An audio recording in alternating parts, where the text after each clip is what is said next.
Junaid Psaki, Nahid Islam বলেছেন জামায়াত ইসলামী কখনোই সংস্কার আলোচনায় আন্তরিকভাবে অংশ নেয়নি, না জুলাই বিদ্রোহের আগে না পরে।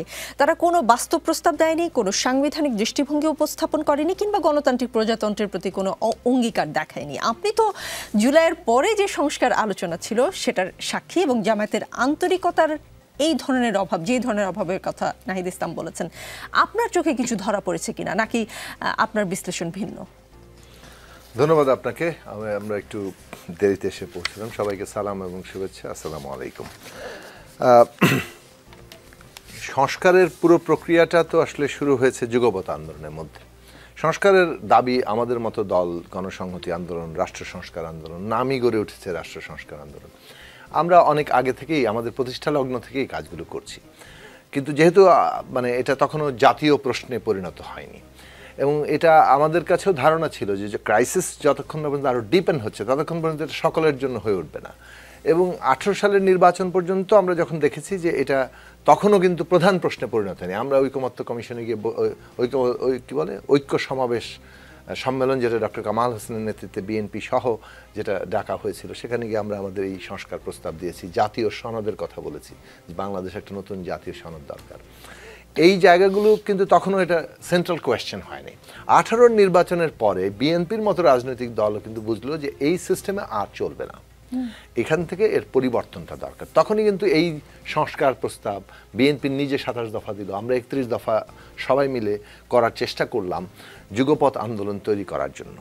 সেই যুগপথে সবাই এসছেন তা না, কিন্তু আবার অনেক দল যুগপথে আসেনি, তারা নিজ নিজ অবস্থান থেকে সম অভিমুখী আন্দোলন করেছেন। প্রেক্ষাপটটা বারবার স্মরণ করিয়ে দিতে হচ্ছে এই কারণে যে আমরা এই প্রেক্ষাপটটা বাইরে কিন্তু জুলাই অভ্যুত্থান না, জনগণের মধ্যে এই আওয়ামী ফ্যাসিবাদের বিরুদ্ধে বিপুল বিক্ষোভ তৈরি হয়েছে, একটা ডিরেকশনও তৈরি হয়েছে, নতুন রাজনৈতিক বন্দোবস্তের আওয়াজ এসছে, গণতান্ত্রিক পুনর্গঠন, রাষ্ট্র সংস্কার, রাষ্ট্রের মেরামত, বিএনপির মতো দল। তো সেই জায়গা থেকে যে জিনিসটা আমরা দেখেছি যে ছাত্ররা যখন আন্দোলনের অগ্রণী ভূমিকা আসলো অভ্যুত্থানে, তারা কিন্তু এই কনসেপ্টটাকে নিয়েছেন, তারা রাষ্ট্রের পরিবর্তন চেয়েছেন, নতুন বন্দোবস্ত চেয়েছেন, খোলনলচে বদল চেয়েছেন। এখন এটার পরে যে জায়গাগুলোতে গিয়েছে যে পথ কোনটা হবে, দুটো পথ আছে। ঐক্যমত্য কমিশনের বৈঠকে আপনি জামায়াতের আচরণে কি দেখেছেন? বিপ্লবী পথ, আরেকটা হচ্ছে আপনার আপনি কোনো না কোনো ফর্মে সংবিধানকে এঙ্গেজ করছেন। বিপ্লবী পথে কিন্তু যাওয়া হয়নি। 8 তারিখে শপথ নিয়েছেন বৈষম্য বিরোধী ছাত্র আন্দোলনরা সরকারে ঢুকে, এবং সেইটা সংবিধানের 106 অনুচ্ছেদ অনুযায়ী সুপ্রিম কোর্টের মাধ্যমে সেটার জাস্টিফিকেশন আছে। যখনই আপনি 106 যান, অর্থাৎ বিপ্লবী পথ মানে পরিহার করেন, অর্থাৎ সংবিধান স্থগিত করে দিয়ে ডিক্রির উপরে শাসন, সেটাতে আপনি যান নাই। আবার পুরোপুরি সংবিধানের মধ্যে আপনি যেতে পারছেন না, মাঝামাঝি আপনি একটা পথ নিয়েছেন 106, যেটা সংবিধান লিখিত অবস্থান দিয়ে ব্যাখ্যা করা যাচ্ছে না, এরকম পরিস্থিতি তৈরি হয়েছে। ফলে আপনি 106 এর মাধ্যমে সুপ্রিম কোর্টের পরামর্শ নিয়ে একটা সাময়িক অবস্থান যাচ্ছেন। তাহলে এটা একটা বিশেষ পরিস্থিতির বিশেষ সরকার, আবার সংবিধানের মধ্যে তার স্বীকৃতি তৈরি হয়েছে। এই যে মিশেল অবস্থাটা, এই অবস্থাটার মধ্যে দিয়ে আমরা এগোচ্ছিলাম।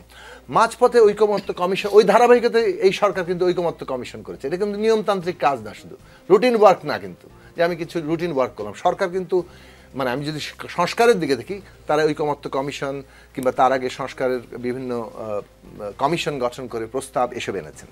এই প্রস্তাবের প্রক্রিয়ায় সবগুলো দল অংশ নিয়েছে। জামায়াতে ইসলামী 5ই আগস্টের পরে তাদের একটা সংস্কার প্রস্তাব তারা দিয়েছেন। আমি নিজে অতটা 5ই আগস্টের আগে জামাতের ওই অর্থে সংস্কার প্রস্তাবটা সম্পর্কে খুব বেশি ওয়াকেফাল হয়নি। 10ই ডিসেম্বর 2022 সাল, আপনার মনে থাকবে যে সমাবেশটি করতে দেওয়া হয়নি বিএনপি, গোলাপবাগ মাঠে পাঠিয়ে দেওয়া হয়েছিল।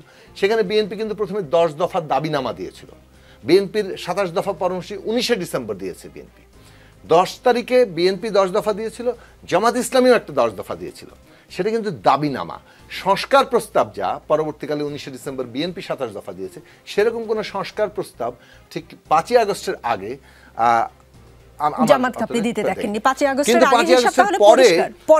পরে যে এই আমরা আলোচনাটা যখন ঐকমত্য কমিশন কিংবা এইসব সংস্কার প্রস্তাবগুলো আসলো, সেখানে তারা অংশ নিয়েছেন, তাদের মতো করে তারা অবস্থান নিয়েছেন।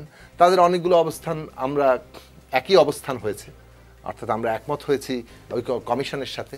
আবার অনেকগুলো অবস্থানে নারীর আসনের ক্ষেত্রে বলেন, বাস্তবায়ন প্রক্রিয়া নিয়ে বলেন, পিআর পদ্ধতি নিয়ে বলেন, এই জায়গাগুলোতে হয়েছে। আমরা যেটা বারবার বলেছি যে উচ্চকক্ষ যদি বাংলাদেশে হয় তাহলে উচ্চকক্ষে পিআরের দাবিটা ভ্যালিড, কিন্তু যদি আমরা উচ্চকক্ষ করি এবং উচ্চকক্ষে পিআর করি তখন নিম্নকক্ষের পিআরের দাবি ইনভ্যালিড, মানে এটা ঠিক গ্রহণযোগ্য হয় না। তাহলে আপনার এই প্রশ্ন নাহিদ যেটা করছে যে পিআরের দাবিটা নিচে নিয়ে আসার প্রস্তাবটা আসলে কি কোনো বার্গেনিং পয়েন্ট কিনা, ওটা কি উচ্চকক্ষের বার্গেনিং কিনা, সেটা একটা স্পেকুলেশন হতে পারে। কিন্তু ডেফিনেটলি যদি তর্ক করেন পিআরের প্রশ্নে এসে, তাহলে উচ্চকক্ষে পিআরের দাবিতেই আমরা স্টিক করেছি এবং আমরা এখনো স্টিক করছি।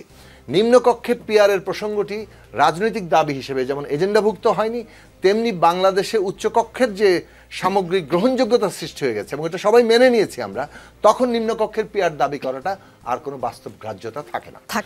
এইরকম ভাবে আপনি বলতে পারেন অনেকগুলো প্রসঙ্গের জায়গা থেকে যে ফোকাস কি নষ্ট হয়ে গেল?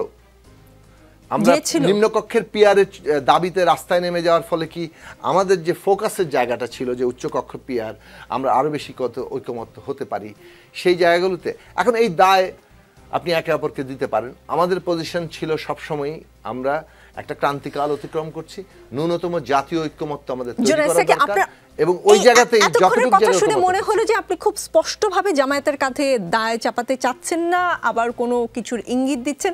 আমি আসলে একদম স্পষ্ট স্পেসিফিক আপনার প্রশ্ন আমি যেটা করেছেন আপনি যে জামাত ইসলামী, ঠিক নাহিদের ভাষায় জামাত ইসলামের ভূমিকা, আমরা এই ঐক্যবদ্ধের প্রক্রিয়ায় জামাত ইসলামের ভূমিকাকে যে একটা টোটাল নেগেটিভ জায়গাতে দেখছি, অন্তত বিষয়টা সেরকম না। জি, এবিএম মোশাররফ।